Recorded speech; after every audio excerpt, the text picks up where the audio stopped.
হযরতে আব্দুল্লাহ ইবনে আব্বাস রাদিয়াল্লাহু তাআলা আনহুমা বলেন, যদি কোনো ব্যক্তি আল্লাহ তাআলার ইবাদত করে, প্রতিটি বিষয়ে তার সত্যায়ন করে এবং নবী করিম সাল্লাল্লাহু তাআলা আলাইহি ইসলামের রিসালাতের সাক্ষ্য প্রদান না করে, তাহলে এগুলো সব অনর্থক এবং সে অমুসলিম রয়ে যাবে।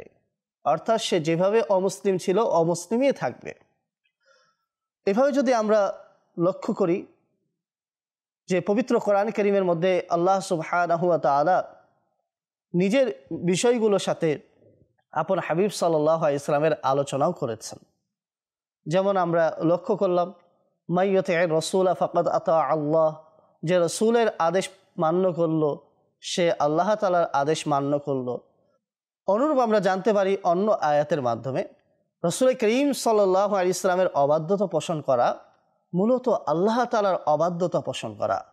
আল্লাহ সুবহানাহু ওয়া তাআলা পবিত্র কোরআন কারীমের মধ্যে ইরশাদ করছেন, বিসমিল্লাহির রহমানির রহিম, ওয়া মান ইয়াসিল্লাহা ওয়া রাসূলাহু, এবং যে ব্যক্তি আল্লাহ ও তার রসুলের অবাধ্যতা পোষণ করে, ওয়া ইয়াতাআদ্দা হুদুদাহু, এবং তার সকল সীমা লঙ্ঘন করে, ইউদখিলহু নারান, তবে তাকে জাহান্নামে প্রবেশ করাবেন, খালিদান ফিহা, সে তাতে চিরস্থায়ী থাকবে, ওয়ালাহু আযাবুম মুহিন, এবং তার জন্য লাঞ্ছনাদায়ক শাস্তি রয়েছে।